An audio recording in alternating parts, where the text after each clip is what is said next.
I'm 29 years old and live in Michigan, in a suburban city where the streets are quiet and all the houses look the same, with front lawns and attached garages. At that time, my apartment was undergoing renovations because of a leak that damaged part of the ceiling and the wiring, so I had to move out for a few weeks. I didn't want to stay with family or friends because I work remotely and needed a place where I could keep my routine and focus. I ended up renting a furnished house through an app, one of those short-term stays in a very normal residential neighborhood. The listing mentioned a modern, safe house with an external camera system disabled during the stay. That caught my attention because I don't like the idea of cameras pointed at me. But the owner told me by message that they were there for property security and would remain turned off while I was staying there. On the day I arrived, the house looked exactly like the photos. Clean, well decorated with the smell of cleaning products and that silence of an empty house that isn't yours. The owner didn't show up in person, but sent me the lockbox instructions and was polite by message. I spent the day organizing my things, opening my suitcase, putting food in the fridge, trying to make the place feel at least a little bit mine for a while.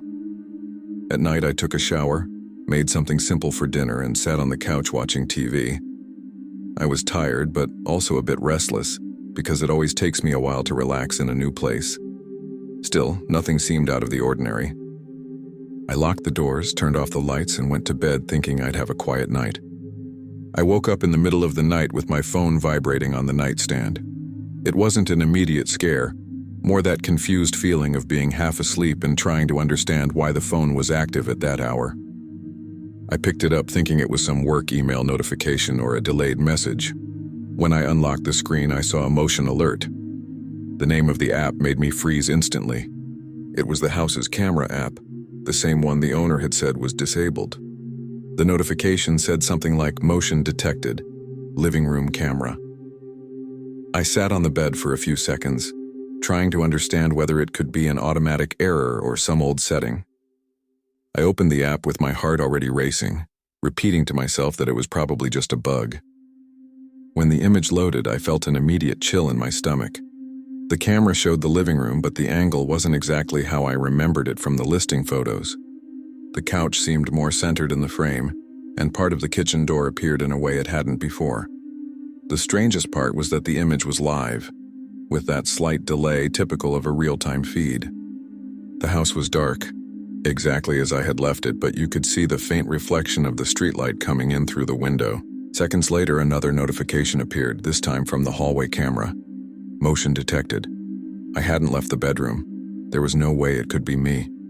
I closed the app and opened it again, as if that might change something. Both cameras were still active.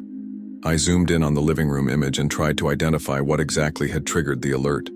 There was no one visible, no obvious movement, but the feeling that someone had been there seconds earlier was too strong to ignore. The hallway camera angle was also different. Before, I remembered it capturing more of the plain wall and the rug. Now, the bathroom door appeared fully in the frame, as if someone had rotated the camera a few centimeters to the right. That wasn't an automatic adjustment, it was manual. I sat on the bed with my phone in my hand, listening to the silence of the house, trying to catch any sound beyond the fridge turning on and off in the distance. My first impulse was to get up and go check the living room, but something held me back.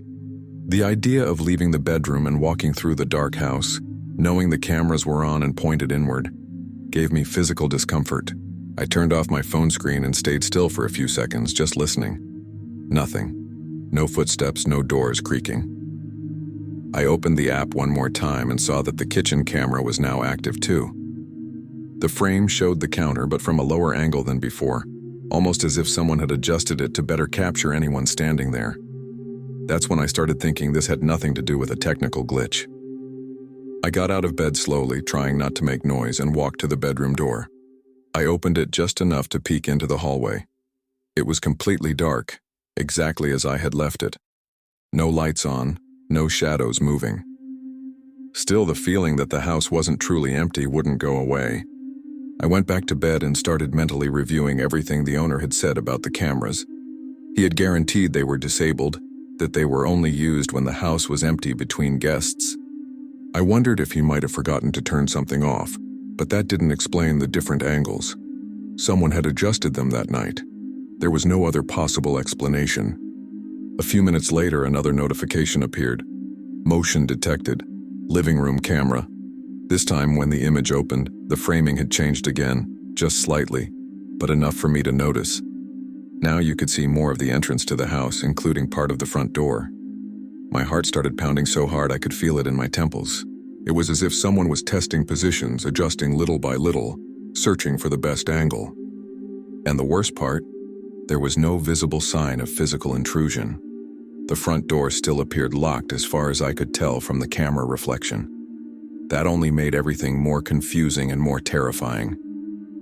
I sat down on the bedroom floor, leaning against the bed, trying to think clearly. I opened the app's settings and tried to disable the cameras manually. Some options were locked, requiring administrator permission. Others simply didn't respond. That gave me a powerful feeling of helplessness, because it meant I had no real control over what was happening inside the house where I was sleeping. That's when I noticed something I hadn't seen before. There was a camera listed in the app that I had never physically seen. The name was generic, something like Internal Camera 4. It was active, but without an image available at that moment. That made me more nervous than the others because I had no idea where it was located. I decided I needed to check the house even though I was scared. I grabbed my phone, turned on the flashlight, and left the bedroom slowly. Every step felt too loud. I went first to the living room, looking around, checking doors and windows. Everything was locked. The kitchen was also normal, nothing out of place. When I reached the hallway, I noticed a door I didn't remember seeing before. It was between the bathroom and a small closet, painted the same color as the wall, with no visible doorknob, just a small recessed pull. I tried to open it. It was locked. My stomach flipped immediately, because that door didn't appear in any listing photos and had never been mentioned in the rental agreement. I stood there for a few seconds in front of that door. The flashlight pointed straight at it as if the light might give me some answer. The paint was recent, the same color as the hallway, and the door was almost flush with the wall, easy to overlook if you weren't looking for something wrong. I tried again, harder, but it was still locked. I pressed my ear against it and stayed there, holding my breath, trying to hear anything from the other side. At first, nothing. Then, a low, continuous sound, almost like an electrical hum. It wasn't water running through pipes or a heater noise. It was constant, artificial. My heart started racing because it fit too perfectly with the idea of equipment running while I slept. I went back to the bedroom quickly, locked the door, and sat on the bed with my phone in my hand. I opened the app again, and this time, Internal Camera 4 had an image available. When it loaded, my hands started shaking for real. The image showed the living room, but from a high angle, different from all the others, as if the camera were hidden above eye level. You could see almost the entire house from there, the couch, the front door, part of the hallway. And for a few seconds, I had the clear impression that the image moved slightly, as if someone had just adjusted the framing. That was the moment I stopped trying to explain anything rationally and called the police. While I was talking to the dispatcher, trying to explain everything without sounding hysterical, I kept my eyes glued to the phone screen. The camera continued streaming live. I saw the empty, silent house, but the feeling that someone might be watching along with me was suffocating. The dispatcher told me to leave the house if it was safe. I said I couldn't leave without passing through the living room, exactly where the cameras were pointed. She instructed me to stay locked in the bedroom until the patrol arrived. Those minutes were some of the longest of my life. Every new notification made my entire body freeze. At one point, the hallway camera shifted again, just a few centimeters, but enough to show my bedroom door more clearly. That made me feel exposed in a way I had never felt before. When I heard the knocking on the front door, I almost cried with relief. I yelled that I was in the bedroom and that the door was locked. The officers entered, announcing themselves, and asked me to come out slowly. The house felt different with the lights on and other people inside, but the discomfort didn't disappear. I showed them the app, the notifications, the locked door in the hallway. One of the officers tried the hidden door and needed a key to open it. When the door finally opened, the smell of hot electronic equipment came out. Inside was a small, windowless room with a large monitor turned on, showing live images from all the cameras in the house, including the bedroom where I had been sleeping. The officers became serious immediately. One of them turned off the monitor while the other started taking photos of the room. There were cables running through the wall, a dedicated router, notes taped up with times, and even small markings indicating angles and points in the house. It didn't look improvised. It looked like something used frequently. One of the officers told me carefully that that kind of setup wasn't common or legal in a rental house like that. They asked me to gather a few essential items while another officer called the owner. I sat on the couch with a blanket around my shoulders, trying to process that someone had followed my movements all night, adjusting cameras while I slept in the next room. The owner was arrested that same night. I later found out that it wasn't the first complaint involving that house. Other guests had reported strange things, but had never been able to prove anything. The hidden door wasn't listed in any official floor plan records. I didn't go back to get the rest of my things alone. In the days that followed, I had a constant feeling of being watched, even in completely different places. I changed my phone number, reviewed all my apps, and it took months before I could sleep without checking doors and windows multiple times. To this day, when I enter a house I don't know, my eyes automatically search for strange angles, objects out of place, anything that seems to be watching back. Because that night in Michigan, I learned in the worst possible way that danger doesn't always break into your home. Sometimes it's already built into it. Story 2. I was 34 years old when I moved into that house in rural Kentucky.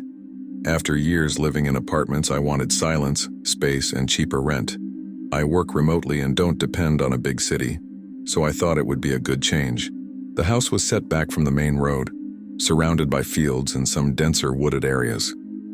The property was large, and in the back there was an old wooden shed, slightly crooked, which the previous owner used to store tools and miscellaneous items. The realtor mentioned that the shed had been there for decades and that I could use it or ignore it. It didn't matter. I didn't pay much attention. My priority was the house itself, which seemed simple but well maintained. The first few weeks were quiet. I was still adjusting to the new routine, the constant silence, and the truly dark nights, without city lights reflecting in the sky. During the day I worked normally, and at night I usually cooked something simple and went to bed early. The shed was far enough from the house that it didn't draw attention, and I almost never went there. I only went in once to see if there were any useful tools, but it was too dusty, and I left it for later. At that stage, nothing seemed out of the ordinary. The house was quiet, safe, and I truly thought I had made a good choice moving to a place like that. After about a month living there, I began to notice small things out of place. At first, they were such trivial details that I almost felt ridiculous for noticing. A screwdriver I had left on the kitchen counter would show up in the laundry room. A hammer I remembered storing in a box would appear on top of the garage table. I always tried to rationalize it, telling myself I must have forgotten where I'd put it, or that I was more tired than I realized. Living alone sometimes makes you doubt your own memory, and I didn't want to create paranoia without reason. A few days later, I noticed that pantry items were going missing. Nothing major. An open package of pasta that I was sure I had only used half of. A few cans that disappeared without explanation. Again, I tried to find logic. Maybe I had eaten late at night and didn't remember clearly. Maybe I had miscounted at the store. Still, I started paying closer attention. I began organizing everything more carefully, keeping items always in the same place. Even so, every now and then something didn't add up. The pantry seemed slightly different, as if someone had been in there without making a mess, just enough not to draw immediate attention. What really made me uneasy was when I started noticing light in the shed at night. It wasn't constant or bright. It happened too quickly to look like normal lighting. Sometimes I'd be washing dishes or walking through the living room and see a faint flash through the back windows, as if someone had turned on a flashlight inside the shed for a few seconds and then turned it off. The first time I thought it might be a reflection from a car passing on the road, but the house was too far away for that. Besides, the light always came from the same direction, exactly where the shed was. When I went to the back door to look more closely, I saw nothing. Everything was dark again, as if it had never happened. I started feeling that constant discomfort of being watched without knowing by whom. I began locking the house earlier and checking the windows before bed, something I hadn't done at first. Even so, I tried to keep a cool head. I thought maybe an animal was getting into the shed, knocking things over and somehow reflecting light in a strange way. But that didn't explain the missing food or the fact that tools were moving around inside the house. One night I stayed up later on purpose, sitting in the living room with the lights off, just observing. Almost at midnight I saw that quick glow from the shed again. It lasted no more than 2 or 3 seconds, but it was enough for me to be sure it wasn't my imagination.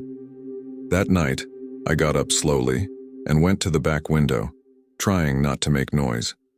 I opened the curtain just enough to see the property. The shed was there, a dark silhouette against the field with no visible light. The wind made the wood creak slightly, that old sound of an aging structure shifting. I stood there for a few minutes waiting to see something again, but nothing happened. Even so, the bad feeling didn't go away. I went back to bed and took a long time to fall asleep, waking up several times at the slightest noise. In the morning, I found the pantry door slightly open, something I was sure I had closed the night before. The next day, I decided to check the shed in daylight. I grabbed a flashlight and went out there carefully, trying to seem rational, as if it were just another household task. The door was closed but not locked. When I opened it, I noticed a strange smell, a mix of dust and something stronger, almost like old food. The inside was more organized than I remembered. Some boxes had been moved, and tools that had been scattered before were now lined up against the wall. That made me go cold, because it didn't look like the work of an animal. It looked like someone trying to keep the space functional. I left with my heart racing, already knowing I needed to do something. That night, I could barely focus on anything else. I kept replaying everything I'd seen in the shed, trying to find an explanation that didn't involve another person living there without my knowledge. The idea of someone entering my house, touching my food, and using my things while I slept started to weigh on me in a different way. It wasn't just fear, it was a constant sense of violation.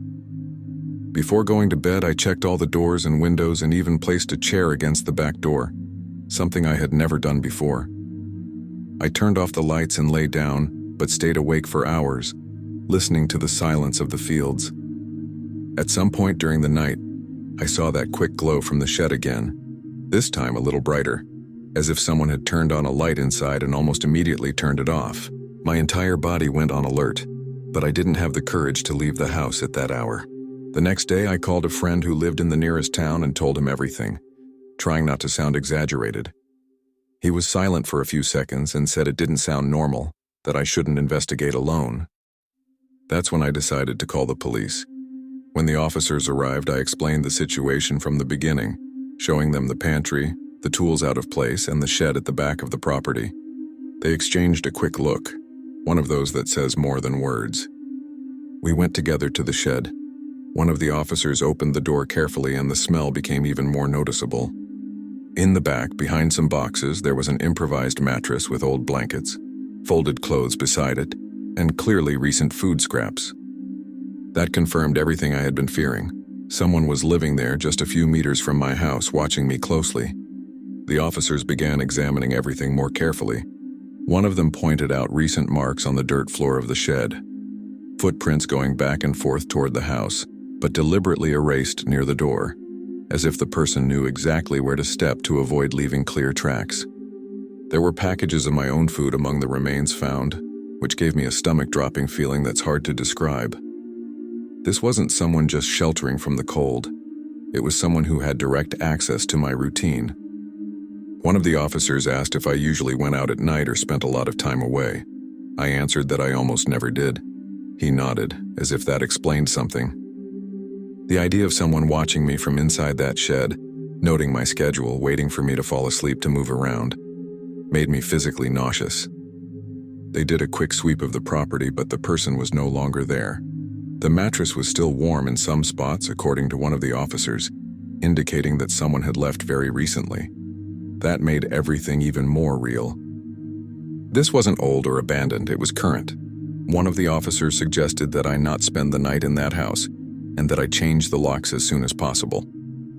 While they took notes and photos, I stood in the yard looking at the distance between the house and the shed, trying to imagine how many nights that person had stayed there, listening to my footsteps, my phone calls, my TV. Every meter of that property suddenly felt too small. I never slept in that house again. I grabbed some clothes, my computer, and went straight to my friend's house that same afternoon. As I drove away, the feeling was that I was leaving too late, as if something had narrowly ended. In the days that followed, the police returned to the property a few times, spoke with distant neighbors, and discovered that other houses in the area had had similar problems years earlier, but nothing ever confirmed. People living in abandoned structures, watching routines coming and going unnoticed. No suspect was found in my specific case.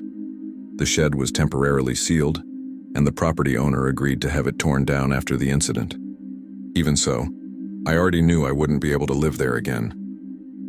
To this day, when I think about that time, what bothers me most isn't the direct fear, but the silent proximity. The idea of someone sleeping just a few meters from my house, using my things, eating my food, adjusting their own schedule to mine, without me noticing for weeks. There was no confrontation, no explicit threat, and maybe that's why it was even worse. The person was simply there, observing, occupying that invisible space between the shed and the house. I moved shortly after and never wanted to live in an isolated place again. Because from that experience in Kentucky, I learned that danger doesn't always knock on your door. Sometimes, it quietly settles at the back of your property and waits for you to believe you're alone. Story 3. I was 32 years old at the time and was working as a temporary contractor on a construction job in rural Arizona. Nothing glamorous, just a few months installing equipment in small commercial buildings. The company paid a fixed amount for lodging, so I chose a simple roadside motel, one of those old ones with doors facing the parking lot and a front desk that closes early. It wasn't exactly comfortable, but it was cheap, clean enough, and close to the job site. I knew I'd be there for a few weeks, so I tried to keep a very predictable routine so I wouldn't wear myself out more than necessary. My days were almost identical. I woke up around 6 in the morning, took a quick shower, grabbed a weak coffee from the room's machine, and left around 6:40. I almost always came back at the same time, between 6 and 6:30 in the evening, depending on traffic and how tired I was. At night, I ate something simple, watched TV, and went to bed early. The motel was extremely quiet, with only a few long-term guests and almost no movement after 8. At first, that was a relief.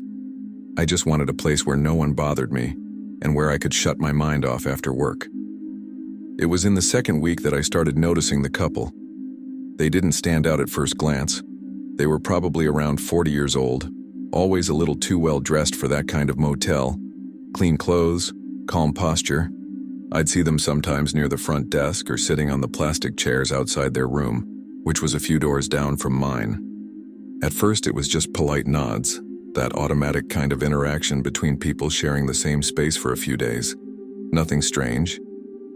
Until one night when I was getting back from work, the woman casually commented something like, "You got here a little later today, didn't you?" I laughed and said traffic had been bad. Only later, already inside my room, did I realize I didn't remember telling my routine to anyone there. In the days that followed, the comments started happening again, always subtle enough not to sound invasive. A "good luck tomorrow, you always leave before 7, or an "I imagine you must be tired, you're never up past 10. They said it smiling, as if it were normal conversation, but it started to bother me. I tried to rationalize it, telling myself it might just be coincidence, that they'd been there long enough to notice everyone's schedules. Still, the way they spoke gave the impression of something more specific. It wasn't a generic observation. It was too exact. And it always came with the tone of someone who already knew, not someone asking. As the days went by, I started changing small things on purpose just to test it. I left 15 minutes earlier one morning, came back almost an hour later, another day. Even so, the comments kept hitting. The woman would say things like, "Today you left while it was still dark," or, "I imagine the day was long, you took a while to get back." The man rarely spoke, but he watched, far too attentive, as if he were checking something off. That started giving me a strange feeling of exposure, like my routine was no longer just mine. I avoided walking near them, went straight into my room, and locked the door as soon as I arrived. Even so, I felt like I was being watched in the parking lot even without seeing anyone, One night, while I was eating dinner in my room, I heard footsteps stop right in front of my door. There was no knock, just the sound of someone standing there for a few seconds, seconds that felt too long. Then the footsteps calmly moved away. I looked through the peephole and didn't see anyone. That left a tightness in my chest I couldn't ignore. I started sleeping more lightly, waking up at any sound of a car or a door slamming. I began wondering if I was exaggerating, if work fatigue was messing with my head. But deep down, I knew something about the situation was wrong. The next day, I decided to talk to the front desk. I casually asked how long that couple had been staying there. The clerk checked the computer and said they'd arrived just a few days before I had. That confused me even more because it meant they hadn't been there long enough to explain that level of detail. I also asked if it was common for guests to change rooms during their stay. She said yes, as long as there was availability. That idea stayed in my head all day. Maybe changing rooms would break that pattern, that constant observation. Maybe it was just paranoia, but I needed to test it. That same afternoon, I asked to switch rooms, saying the air conditioner in mine was too noisy. The front desk agreed without any problem and gave me a key to a room on the other side of the motel, closer to the office. I moved quickly, without mentioning anything to anyone. I went into the new room, closed the door, and felt immediate relief, like I'd escaped something. For the first time in days, I thought I'd be able to sleep peacefully. The relief didn't last long. When I went to the door to grab the bag of ice I'd bought earlier, I noticed something taped at eye level. It was a small folded piece of paper stuck there with clear tape, something that definitely hadn't been there when I entered the room. My first thought was that it might be a motel notice, but the front desk was already closed and that didn't make sense. I carefully pulled the paper off, feeling a chill even before opening it. Inside, handwritten in simple, firm letters, was the sentence, "Did you really think we wouldn't notice?" I stood there for several seconds, reading it over and over as if my brain refused to accept it. They knew. They knew I had changed rooms. They knew exactly where I was now. I went back inside and locked the door hard, checking the chain twice. My heart was pounding so loud I could feel it in my neck. I paced back and forth, trying to understand how this was possible. I hadn't told anyone except the front desk. I hadn't crossed paths with the couple. I hadn't gone near the old room. And yet they had gone there, found the new door, and left the note in a short amount of time. That meant they were watching more than just my schedule.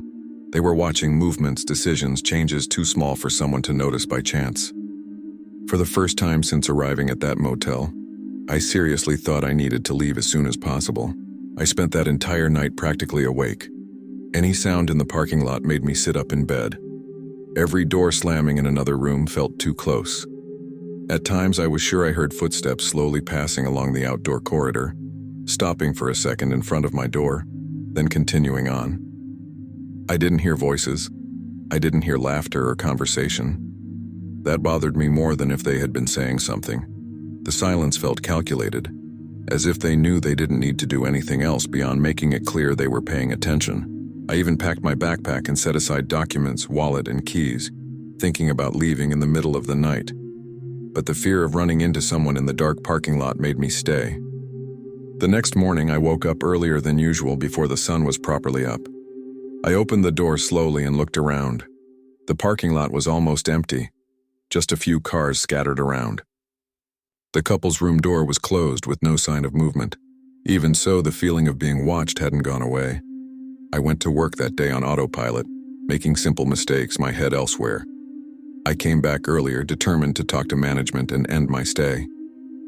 When I passed the front desk, the clerk commented that the couple had checked out that morning without prior notice, paying in cash. That sent an immediate chill through me. That information didn't comfort me at all. On the contrary. The fact that they'd left right after I changed rooms made everything feel even more intentional. It wasn't coincidence. It wasn't chance. They'd seen enough and decided to leave when they wanted. I asked the clerk if they'd left any contact information or special requests. She said no. They just handed in the key and left early, before 8. No comments, no complaints. I left the front desk with the feeling that the entire motel was suddenly too big and too small at the same time. Big because I didn't know where to look. Small Because it felt like anyone could see everything, I didn't stay another night there. I went back to the room, threw my things into my backpack, and checked out that same day, making up some excuse about a change in work plans. As I carried my bags to the car, I felt that familiar weight on my back, as if I were being watched from some invisible point. I didn't see the couple anywhere.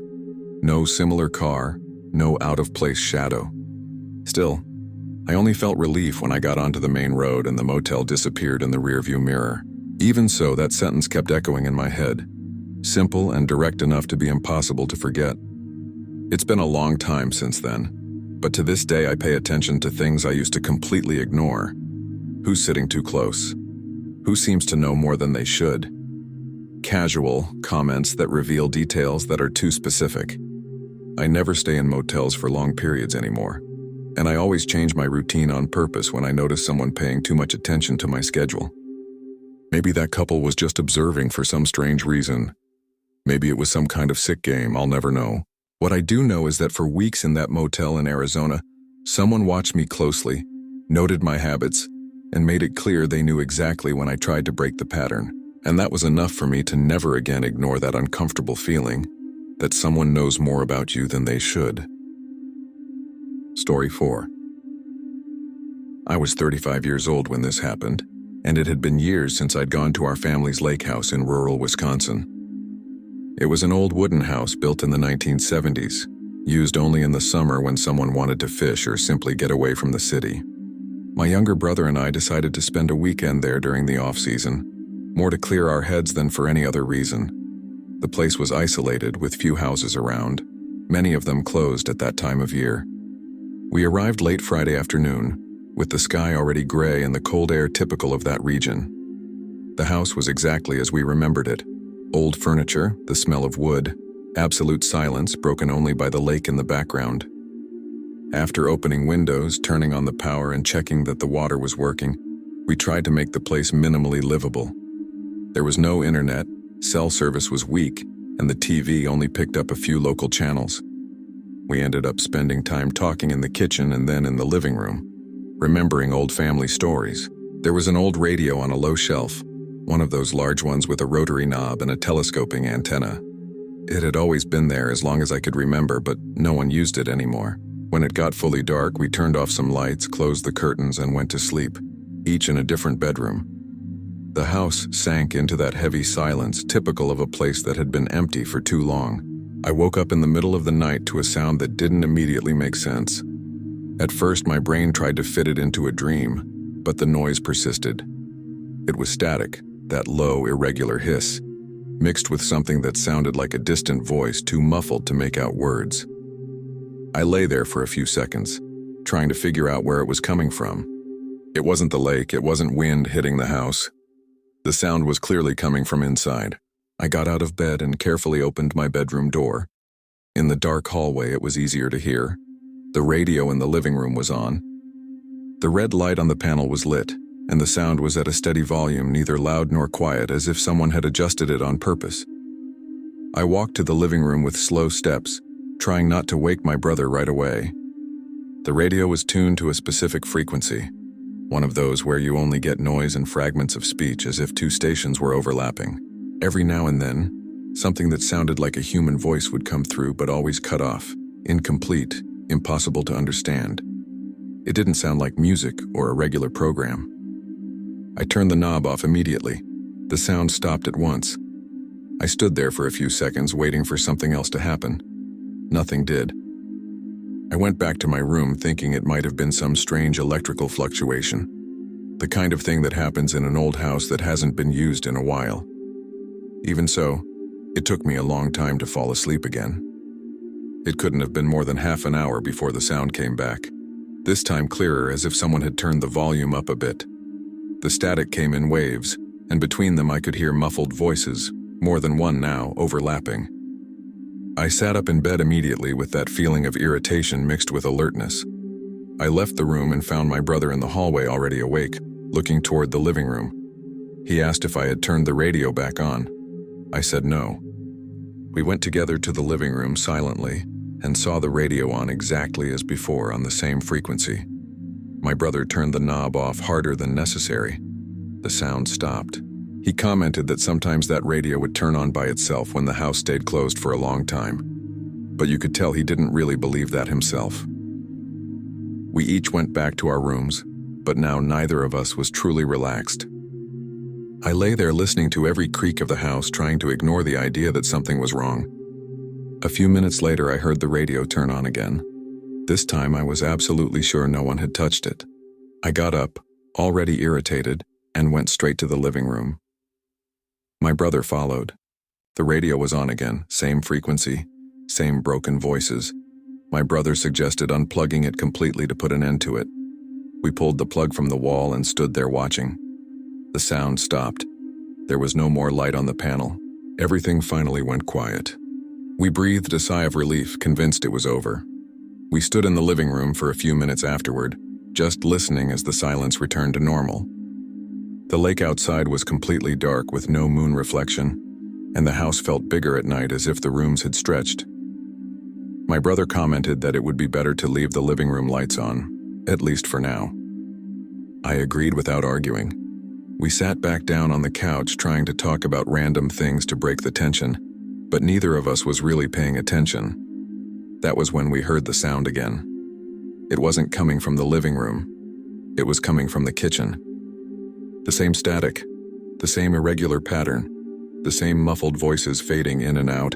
We both stood up at the same time. We paused for a second, looking at each other, trying to understand how that was possible. The living room radio was unplugged. I had seen the loose cord myself. Still, the sound was clearly coming from another part of the house. We walked slowly to the kitchen with that exaggerated caution of people who don't want to announce their presence. When we entered, we saw a small radio on top of the refrigerator. An old portable radio, beige plastic, with a short antenna. Neither of us remembered that device being there. Neither of us remembered ever seeing that radio in that house before. It was on, tuned to the exact same frequency as the other one. We stood in the kitchen doorway for several seconds too long, just staring at that radio on top of the fridge. The sound was low but constant, filling the room in an uncomfortable way. The static felt denser there, almost thickening the air. My brother was the first to approach and turned the device off by twisting the side knob. The sound stopped immediately. He stared at the radio as if expecting it to turn itself back on at any moment. Nothing happened. I picked up the radio and turned it over, looking for a wire or some obvious explanation. It was portable, battery-powered. We opened the compartment in the back. There were batteries inside, but they were old with signs of rust. It didn't make sense for that radio to be working normally. We took the radio to the living room and placed it on the table, far from the outlet of the other device. Neither of us remembered seeing that radio before, even when the house was still used frequently. The kitchen had always been a simple space without much stored outside the cabinets. That didn't feel like something forgotten by accident. We commented that maybe some relative had left it there years ago, but neither of us could name who it might have been. The discomfort grew precisely because there was no memory attached to that object. It was as if it had simply appeared there. We decided to remove the batteries and store both radios together in the living room cabinet, just to make sure they wouldn't turn on again. After putting both radios in the cabinet and closing the door firmly, we thought we'd finally be able to sleep. The silence returned, but it didn't feel the same. It was a tense silence, as if it were waiting for something to happen. We went back to the living room and sat for a while longer, trying to decide whether it was better to leave that same night or stick it out until the next day. The problem was that it was already late, cold, and driving on those dark roads at that hour didn't seem very safe. We decided to stay but left all the main lights on. I went to my room with the strange feeling that the house was more full than when we arrived, even without seeing anyone. It took me a long time to fall asleep, and when I did, it was light, broken sleep. I woke up to a dry noise like something hitting inside a cabinet. I sat up immediately, heart racing. From the hallway, I heard my brother call my name, asking if I had moved anything. I left my room and we went together to the living room. The cabinet was closed exactly as we had left it. No sound was coming from inside at that moment. We opened the door slowly. The two radios were there, turned off, stacked on top of each other. Everything looked too normal, which only increased the feeling that something was wrong. It was only when we returned to the middle of the living room that the sound appeared again. It didn't come from the open cabinet. It came from the other side of the house, near the back porch. The same static, the same irregular hiss, and that impression of voices trying to push through the noise. My stomach dropped immediately. We looked at each other without saying a word and followed the sound to the back door. There, on top of an old small table that was almost never used, was another radio. A third one. Small, dark, with the knob turned exactly to the same frequency as the other two. Neither of us remembered seeing that there before. That house did not have that many radios. That one definitely wasn't part of either of our childhood memories. My brother turned the device off forcefully, almost ripping the knob off. The sound stopped, but the silence that followed was different from anything we'd felt before. It wasn't relief. It was expectation. As if turning off the radio was no longer a solution, just a temporary response. We stood there for a few minutes, breathing heavily, waiting for the sound to come back from somewhere else in the house. It didn't. At least not then. We decided not to store that radio in the cabinet with the others. My brother simply opened the back porch door and threw the device outside, onto the grass near the edge of the lake. The plastic made a dull sound as it hit the ground. Neither of us said anything. We went back inside in silence. After that, the house finally went truly quiet. No static, no voices, no unusual noises. Even so, neither of us managed to relax. We slept poorly, with the bedroom doors open and the hallway lights on, waking up at every creak of the wood or gust of wind over the lake. In the morning, the atmosphere felt strange, heavy, as if the place had been used for something during the night and was now empty again. We went out to the porch and looked at where the radio had been thrown. It was there, intact, turned off with the antenna bent. My brother picked it up and opened the battery compartment. It was empty. There were no batteries inside. None. Before leaving, we decided to take one last walk through the house, opening cabinets, checking shelves, trying to understand where those radios had come from. We found another one, small, stored at the back of a laundry room cabinet, also turned off, also without batteries. That was enough. We closed up the house, locked everything, and left earlier than planned. We never talked about what happened with the rest of the family, because there was no simple explanation and no one would believe it. To this day, when I think about that night, what bothers me most isn't the voices or the static, but the pattern. Always the same frequency, always the same sound, always appearing in different parts of the house as if something were trying to find the best place to be heard. That lake house is still there, used in the summer as if nothing ever happened. I never spent another night there off-season, because that night in Wisconsin made it clear to me that some things don't need to be seen to be felt. They just need to find a way to cut through the silence. Story 5. I was 41 years old when I moved into that residential complex in rural Nevada. The divorce had been recent, and honestly, I just wanted a cheap, quiet place, small enough that it wouldn't constantly remind me that I was alone. The complex was simple.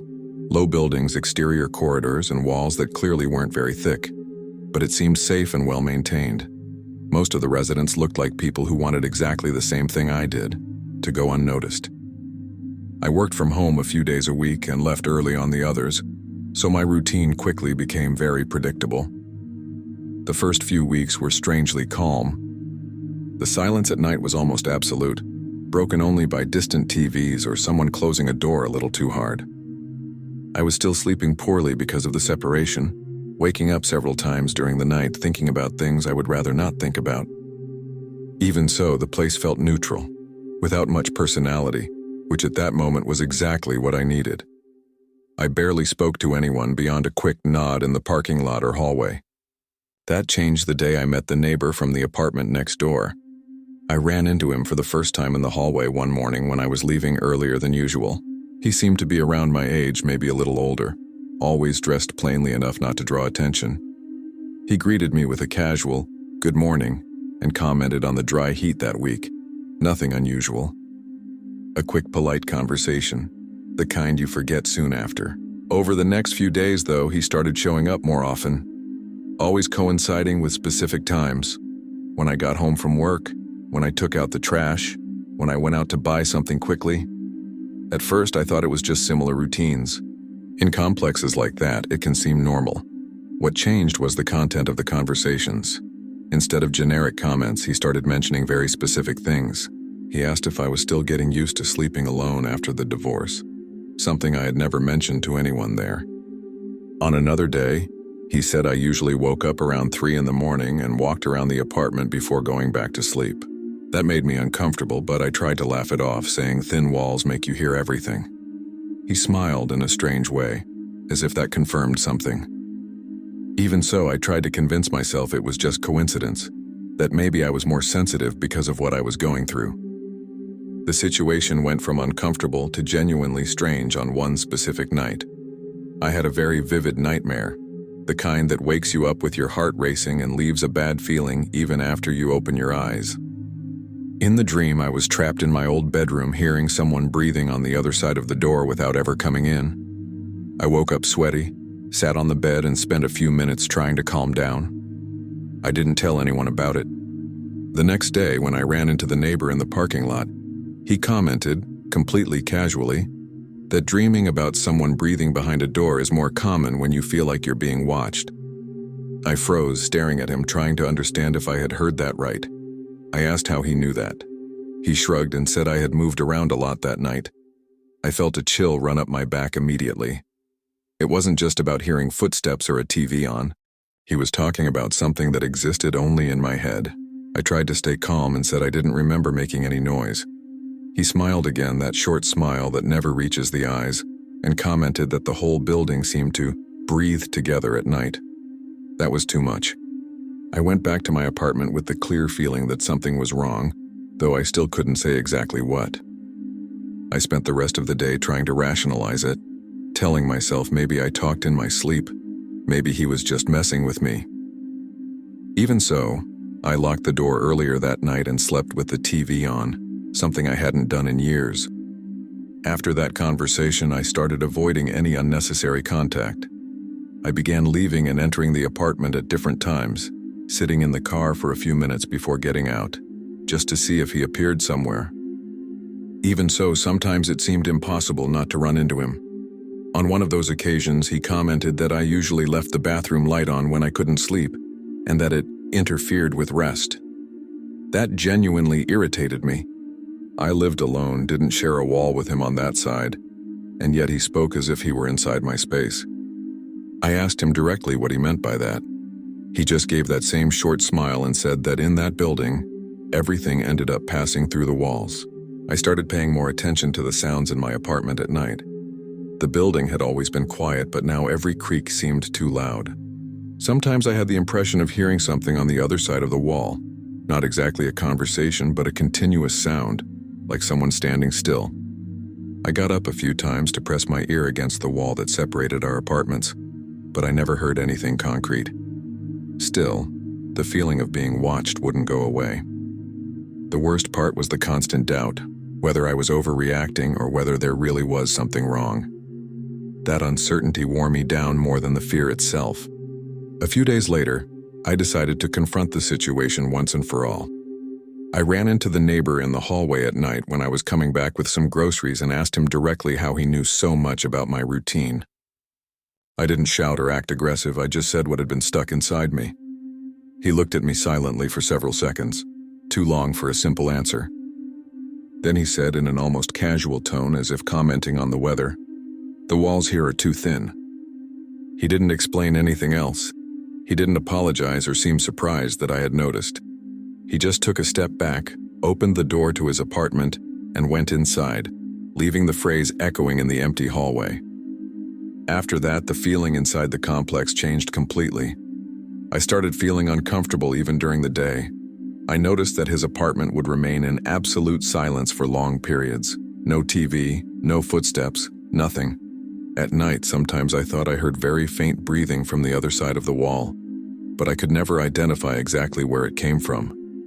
It was the kind of sound that could be real, or could be your mind trying to fill the silence. Still, I slept worse and worse. I started leaving a lamp on and checking the door several times before lying down. I didn't tell anyone about it because I couldn't really explain what was happening myself. A few days after that confrontation, I noticed something had changed. The neighbor's car, which was always parked in the same spot, wasn't there for the second morning in a row. At first, I thought he might have traveled. But the silence in the apartment next door felt different, more final. There were no sounds coming from there anymore, day or night. On the third day, I walked down the hallway and saw that the door to his apartment was open, with the lights off inside. I stopped for a few seconds, looking from a distance without getting close. It felt like I shouldn't go in or even look too closely. Later that afternoon, I saw two complex employees talking near the door, and one of them commented that the resident had left suddenly. I asked, trying to sound casual, if he had moved out. One of the employees said yes, that the apartment had been vacated in a hurry, without prior notice, with few belongings left behind. There was no goodbye, no announcement. He had simply disappeared from the complex. That should have been a relief, but it wasn't. What remained was a strange feeling of emptiness, as if something had been removed without really leaving. That night, I went to bed earlier, hoping I would finally sleep better. Even so, I woke up in the middle of the night with that familiar feeling of being watched. Only now there was officially no one on the other side of the wall. After his apartment was officially empty, I tried to return to a normal routine. I forced myself to believe everything had been coincidence, that the man had simply heard more than he should have through the walls and taken it in a strange direction. Still, some things didn't add up. The walls might have been thin, but they didn't explain how he knew exactly when I woke up from a nightmare or the specific content of that dream.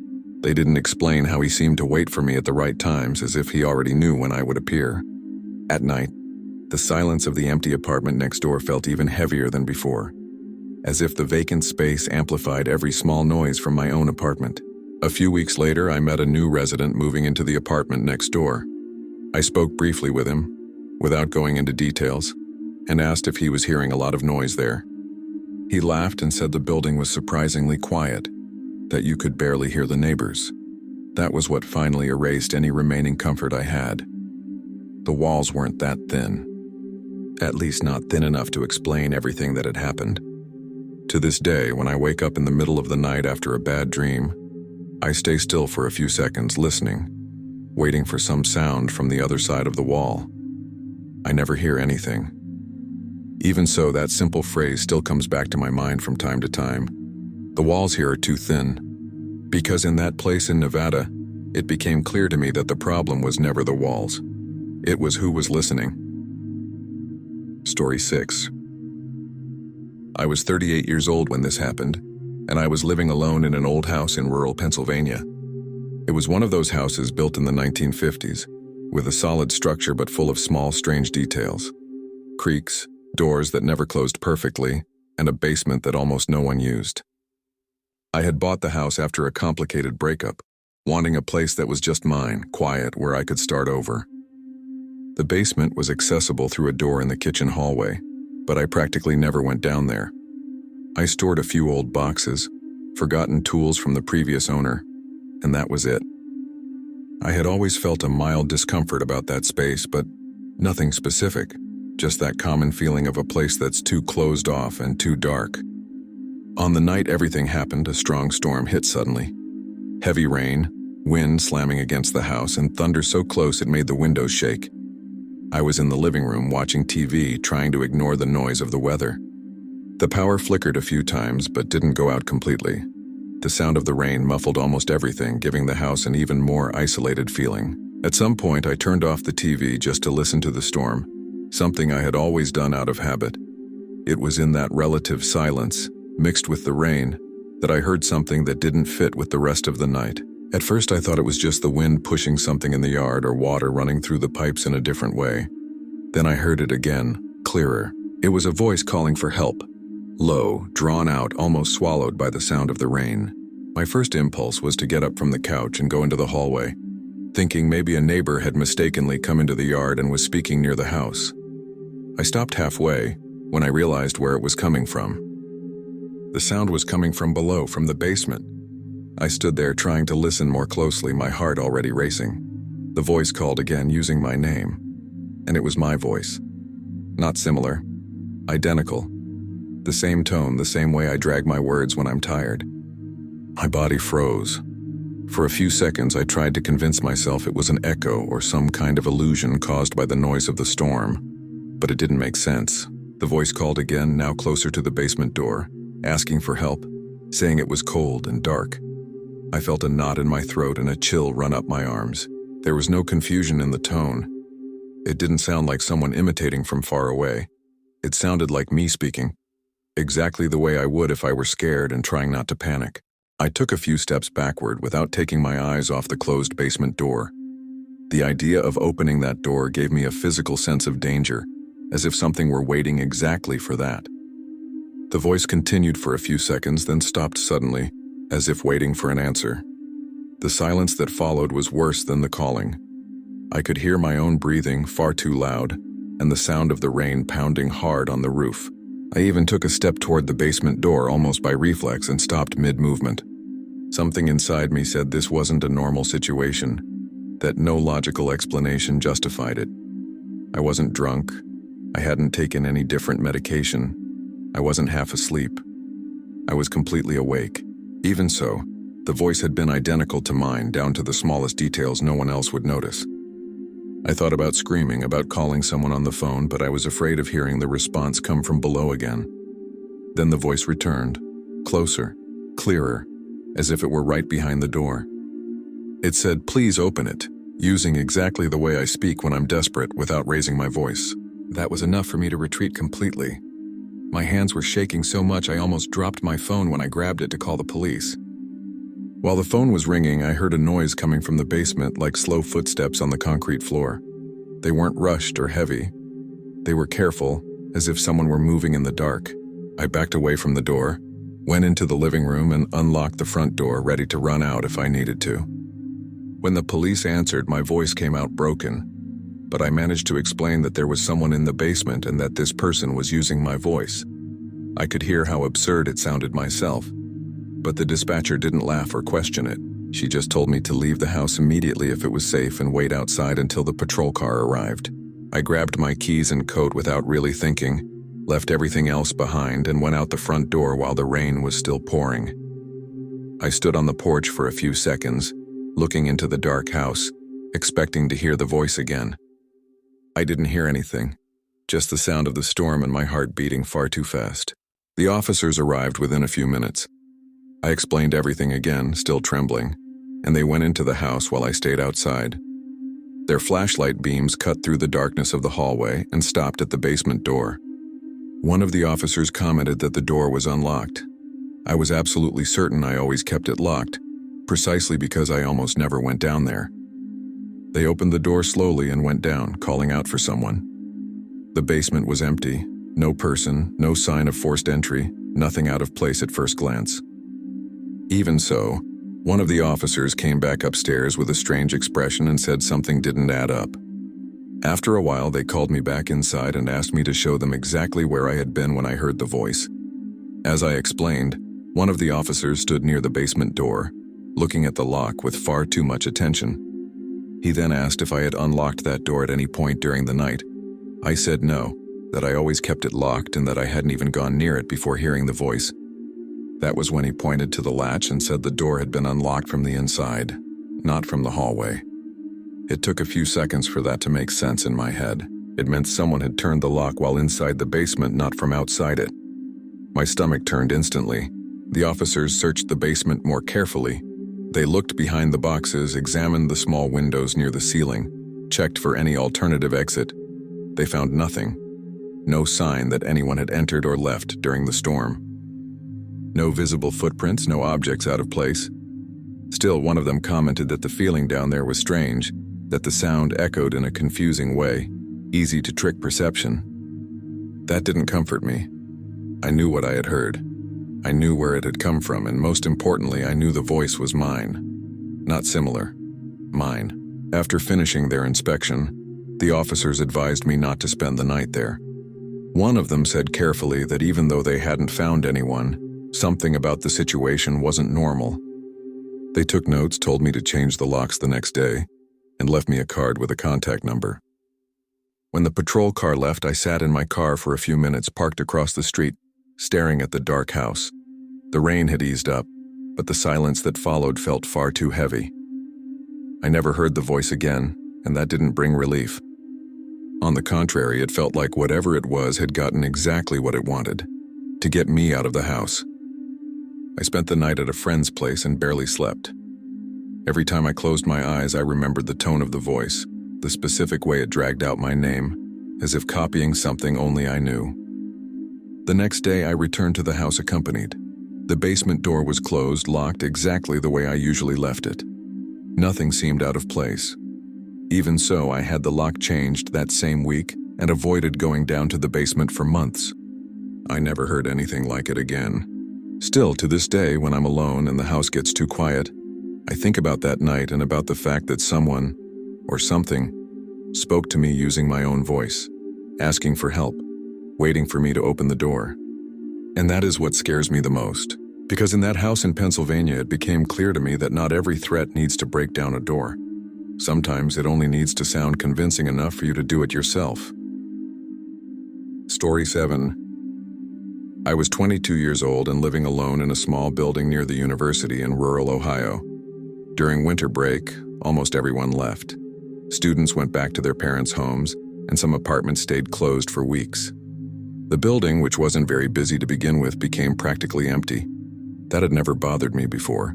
In fact, I even liked the silence. I worked part-time and spent the rest of my time studying or playing games on my computer.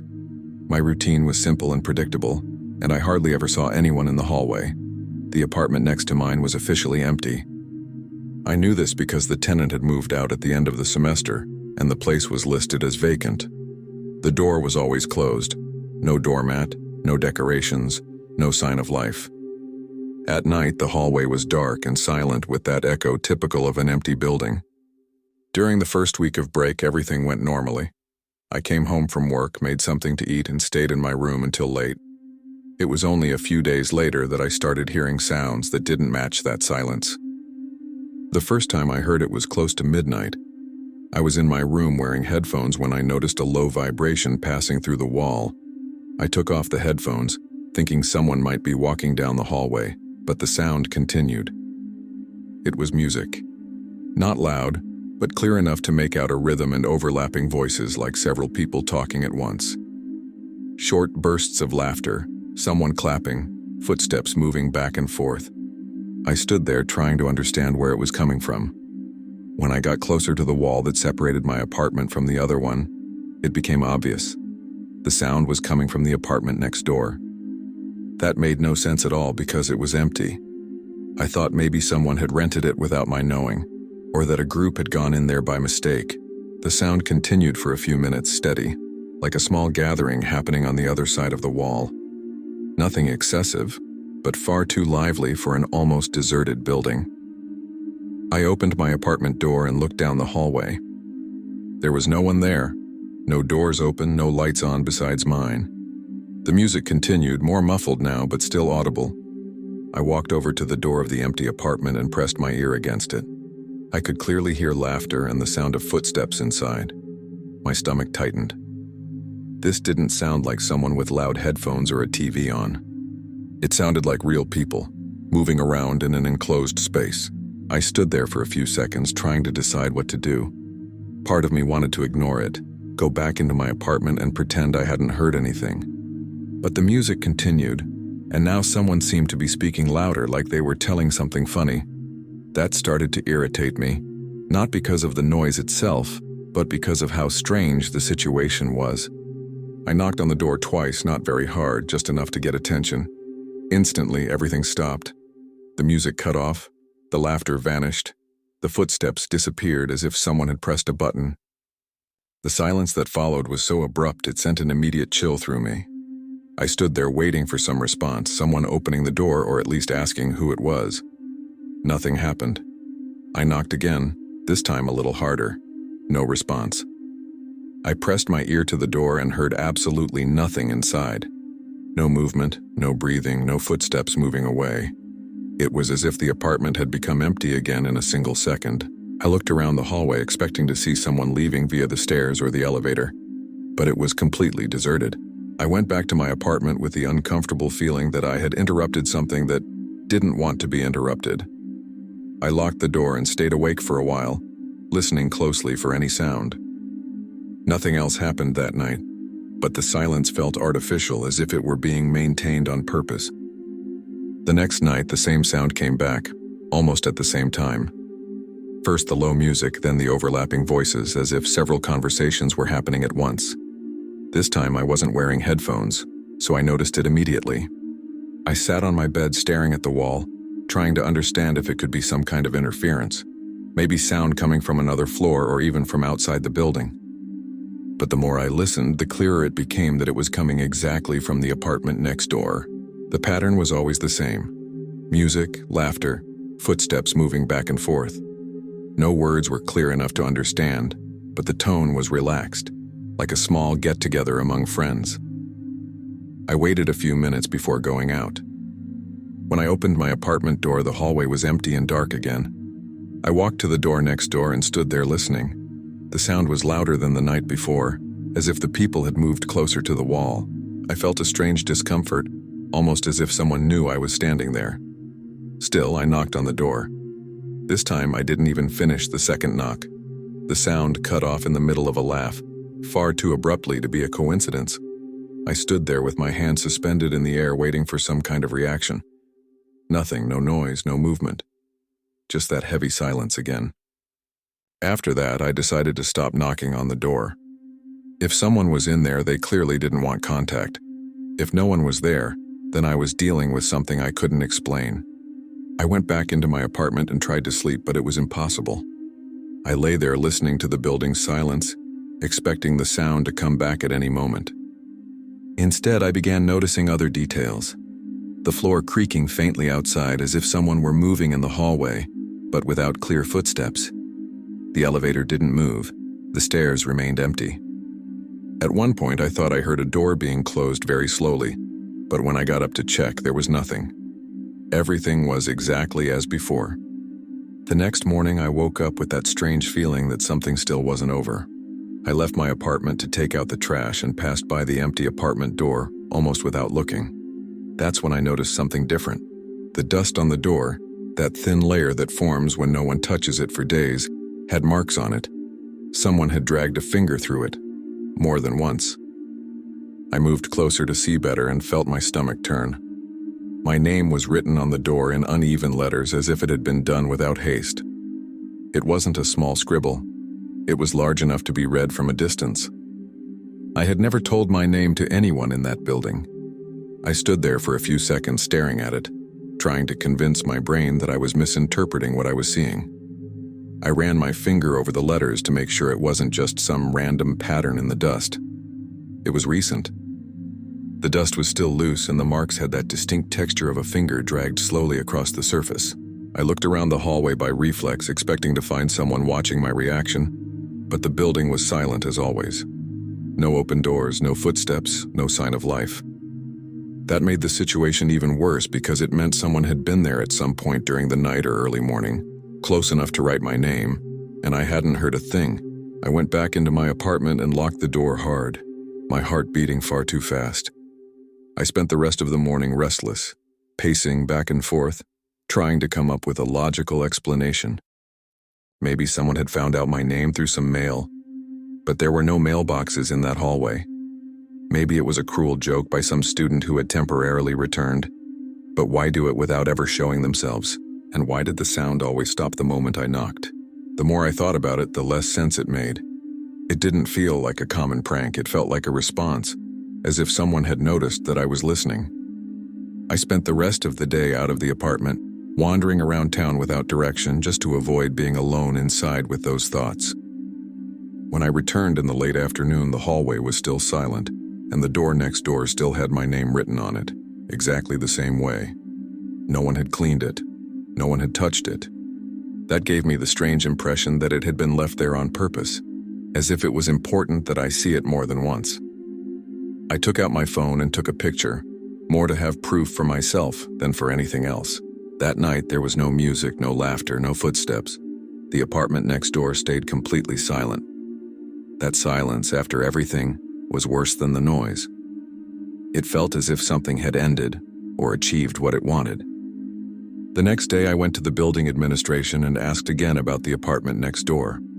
The woman confirmed that it was still officially vacant and that no one was authorized to enter it during the break. I showed her the photo of the door with my name written on it. She frowned and said she would have someone clean it and inspect the place. I never found out what they discovered inside, if they found anything at all. A few days later, I asked to move to another apartment in a different building, using some excuse about old plumbing noise. Since then, I've never heard anything like that again. Still to this day, when I'm somewhere that's too quiet and I hear distant voices I can't identify, I think about that door and my name written in the dust, because in that nearly empty building in Ohio, someone, or something, responded when it realized I was listening. Thank you very much for your company until the end. Your support is what gives life to this channel. If these stories have caught you, don't forget to leave your like and comment on your opinion. And if you are not yet part of our community, sign up now to receive the next real horror stories.